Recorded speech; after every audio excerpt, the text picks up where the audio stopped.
वनरक्षक वनसेवक भरती 2025 महाराष्ट्र। नमस्कार विद्यार्थी मित्रांनो, तुमच्यासाठी अतिशय आनंदाची बातमी घेऊन आलाय।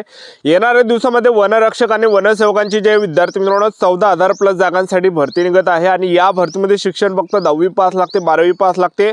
महाराष्ट्रातील आपण कोणत्याही जिल्ह्यातले असाल तर मुलं मुलींना फॉर्म भरता येते वनरक्षक वनसेवक भरतीमध्ये, ठीक आहे। आणि भरपूर विद्यार्थ्यांचे वारंवार एकच कमेंट होते की सर वनरक्षक वनसेवकांची भरती कोणत्या महिन्यामध्ये निघणार आहे, तर मी तुम्हाला याबद्दल सांगणार आहे। आणि वनरक्षक वनसेवक भरतीमध्ये संपूर्ण माहिती मी तुम्हाला सांगणार आहे। उंची किती लागते, छाती किती आहे, ग्राउंडला कोणकोणते वेळ, लेखी परीक्षेत अभ्यासक्रम काय, निवड प्रक्रिया काय, अभ्यास आपल्याला कशा प्रकारे करायचा आहे, कायच्यातून आपल्याला अभ्यास करायचा आहे, काय आपल्याला वाचायचं आहे याबद्दल सुद्धा आपण बोलणार आहे। आजचा व्हिडिओ खूप महत्त्वाचा होणार आहे। व्हिडिओ शेवटपर्यंत बघा आणि व्हिडिओला आताच लाईक करा। नमस्कार विद्यार्थी मित्रांनो, माझी नोकरी कॉर्नर यूट्यूब चॅनलवर मी गोपाल अनखडे तुमचं सर्वांचं सहर्ष स्वागत करतो। तर मित्रांनो, व्हिडिओचा थंबनेल बघून तुमच्या लक्षात आलं असेल की आपला व्हिडिओ कोणत्या टॉपिकवर होणार आहे। व्हिडिओ सुरू करण्याच्या आधी आपल्या यूट्यूब चॅनलला सबस्क्राइब करा, जेणेकरून प्रत्येक भरतीचे अपडेट तुमच्यापर्यंत सर्वात आधी पोहोचेल। जास्त करून वनरक्षक वनसेवक भरतीच्या रिलेटेड जास्त व्हिडिओ आपल्या चॅनलवर अपलोड करत असतो आणि 10वी 12वी पास भरतीच्या रिलेटेड जास्त व्हिडिओ आपल्या चॅनलवर अपलोड करत असतो। व्हिडिओ सुरू करण्याच्या अगोदर सर्वांना एक रिक्वेस्ट आहे, तुम्ही आपला व्हिडिओ कोणत्या जिल्ह्यातून पाहून राहिले नक्की कमेंट बॉक्समध्ये सांगा, जेणेकरून मला सुद्धा अंदाज लागणार आहे की आपला व्हिडिओ कोणकोणत्या जिल्ह्यापर्यंत पोहोचू राहिला। तर वनसेवक पदाबद्दल तर मी तुम्हाला या ठिकाणी सर्वात अगोदर सांगून देतो। तर बा वनसेवकचं जे पद आहे नव्याने या ठिकाणी निर्माण करण्यात आलं। पहिल्यांदा हे पद या ठिकाणी निर्माण करण्यात आलं आहे। गड्ड संवर्गातलं पद आहे वनसेवकांचं। वनसेवकमध्ये वर्दी सुद्धा राहते आणि यामध्ये पगार तो भेटणार आहे 15,000 ते 47,600 पर्यंत आपल्याला वनसेवक पदामध्ये पगार या ठिकाणी भेटणार आहे, एक लक्षात ठेवा, ठीक आहे। आणि वयोमर्यादा जर विचार केला तर 18 ते 38 वर्षापर्यंत वयोमर्यादा आपल्याला वनसेवक पदामध्ये पाहायला भेटणार आहे, कारण की गड्ड संवर्गातलं पद आहे। आणि यामध्ये शिक्षण जर आपण पाहिलं तर शिक्षण वनसेवक पदामध्ये फक्त 12वी पास पर्यंत पाहिजे, 10वी पास किंवा 12वी पास। जे पण विद्यार्थी 10वी पास आहे आणि 12वी पास आहे तर त्याच विद्यार्थ्यांना वनसेवक पदामध्ये फॉर्म भरता येणार आहे, एक लक्षात ठेवा, ठीक आहे। यामध्ये जास्त शिक्षण मागितलं नाही आहे वनसेवक पदामध्ये, कारण की शासन निर्णयामध्ये ते दिलेलं आहे की वनसेवक पदामध्ये जास्त शिक्षण लागत नाही। यामध्ये फक्त 10वी पास असाल, 12वी पास असाल त्याच विद्यार्थ्यांना संधी यामध्ये भेटणार आहे, एक लक्षात ठेवा वनसेवक पदामध्ये। आणि वनसेवक पदामध्ये जे विद्यार्थी मित्रांनो निवड प्रक्रिया जर पाहिलं तर आपलं पेपरच्या बेसवर आपलं यामध्ये सिलेक्शन होणार आहे। वनसेवक पदामध्ये आपला पेपर होणार आहे, कारण की शासन निर्णयामध्ये दिलं आहे की ही जी भरती हे सरळ सेवेने घेतले जाणार आहे आणि ज्या काही भरत्या राहते, ज्या पण तुम्ही भरती पास ज्या पण सरळ सेवेने भरती घेतल्या जात असते त्यामध्ये जे विद्यार्थी मित्रांनो पेपर राहते, एक लक्षात ठेवा, ठीक आहे। तर यामध्ये वनसेवक मध्ये पेपर होणार आहे। पेपरचा जो अभ्यासक्रम आहे तर त्यामध्ये जे विद्यार्थी मित्रांनो सामान्य ज्ञान झालं, त्याचबरोबर बुद्धिमत्ता चाचणी झालं, त्याचबरोबर जे विद्यार्थी मित्रांनो मराठी व्याकरण, इंग्रजी ग्रामर हा काही विषय जे विद्यार्थी मित्रांनो आपल्याला पेपरसाठी या ठिकाणी पाहायला भेटणार आहे, एक लक्षात ठेवा। तर आपल्याला अभ्यास काय करायचा आहे, जे पण विद्यार्थी वनरक्षक वनसेवक या भरतीची जे पण विद्यार्थी तयारी करत असाल तर जे पण प्रिव्हियस इयर क्वेश्चन पेपर आहे ते 2019 ला झाले, 2023 ला झाले, ते आपल्याला या ठिकाणी वाचायचं आहे, कारण की TCS कंपनी पेपर घेते वनरक्षकाचा। तर आपल्याला जे विद्यार्थी मित्रांनो जे पण विद्यार्थी वनरक्षक वनसेवकची तयारी करत असाल तर जेवढ्या पण आपल्या प्रश्नपत्रिका संच आहे 2023 मध्ये वनरक्षकच्या जेवढ्या पण झाल्या तर ते जे विद्यार्थी मित्रांनो तुम्ही वाचून घ्या, कारण की त्याच्या रिलेटेड काही प्रश्न परीक्षेला विचारले जाणार आहे किंवा ते सुद्धा काही प्रश्न त्या ठिकाणी पेपरला रिपीट होण्याची दाट शक्यता आहे, कारण की TCS कंपनी काय करते विद्यार्थी मित्रांनो झालेले प्रश्न जे विद्यार्थी मित्रांनो वेळोवेळी या ठिकाणी रिपीट करते, एक लक्षात ठेवा।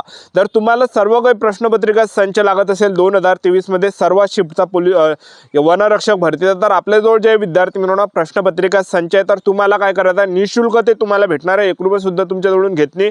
तर तुम्हाला करायचं काय, या व्हिडिओच्या डिस्क्रिप्शन बॉक्समध्ये आपण टेलिग्राम ग्रुपची लिंक दिली आहे, तर ते तुम्ही जॉईन करून घ्या। त्यावर जे विद्यार्थी मित्रांनो आपण सर्व प्रश्नपत्रिका संच टाकले 2023 मध्ये जेवढे पण प्रश्नपत्रिका संच झाले ते सर्व पेपर आपण टाकले, सर्व शिफ्टचे पेपर या ठिकाणी आपण टाकलेले ते तुम्हाला निःशुल्क भेटणार आहे, 1 रुपये सुद्धा कोणाजवळून घेतला जाणार नाही, एक लक्षात ठेवा, ठीक आहे। तर आता भरपूर विद्यार्थ्यांचे जास्त कमेंट होते, वारंवार एकच कमेंट होते की सर वनरक्षक वनसेवकांची भरती कधीपर्यंत निघणार आहे, कोणत्या महिन्यामध्ये निघणार आहे, याबद्दल एक व्हिडिओ बनवा। तर मी तुम्हाला याबद्दल सांगतो। तर पहा, आपल्याला वनरक्षक मध्ये जर आपल्याला सिलेक्शन घ्यायचं असेल तर ग्राउंड मध्ये जर तुम्ही चांगले मार्क घेतले तर आपले जे विद्यार्थी मित्रांनो 70 ते 80% चान्सेस राहते की आपल्या या ठिकाणी सिलेक्शन होणार आहे वनरक्षक मध्ये।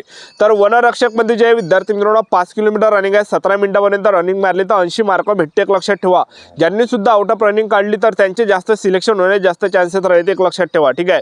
आता भरपूर विद्यार्थ्यांचे कमेंट होते की सर वनरक्षक वनसेवकांची भरती कधी निघणार आहे।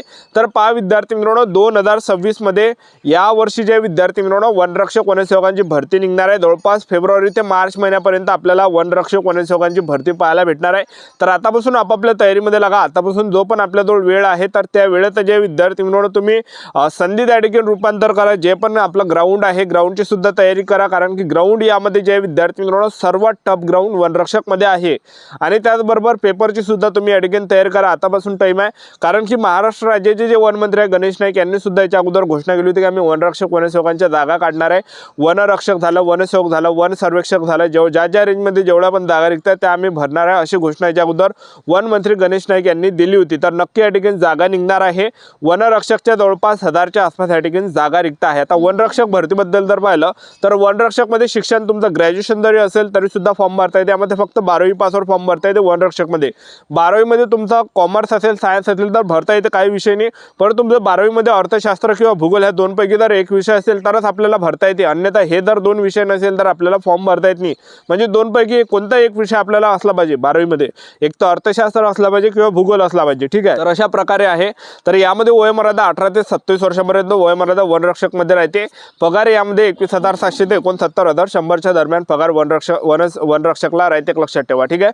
वनरक्षक मध्ये निवड प्रक्रियेत जर पाहिलं तर पहिल्या टप्प्यामध्ये आपलं काय असते पेपर, दुसऱ्या टप्प्यामध्ये ग्राउंड, तिसऱ्या टप्प्यामध्ये डॉक्युमेंटेशन, चौथ्या टप्प्यामध्ये मेडिकल, अशी संपूर्ण निवड वनरक्षक भरतीची आहे। तर सर्वात अगोदर आपलं काय असते वनरक्षक भरतीमध्ये, तर यामध्ये आपला आहे पेपर। पेपरला जे प्रश्न परीक्षेला विचारले जाते 60 प्रश्न परीक्षेला विचारले जाते। एका प्रश्नाला 2 गुण राहते, 120 मार्काचा पेपर राहते, 60 प्रश्न परीक्षेला विचारले जाते। पेपरला जे प्रश्न परीक्षेला विचारले जाते सामान्य ज्ञानचे 15 प्रश्न परीक्षेला विचारले जाते, बुद्धिमत्ता चाचणीचे 15 प्रश्न परीक्षेला विचारले जाते।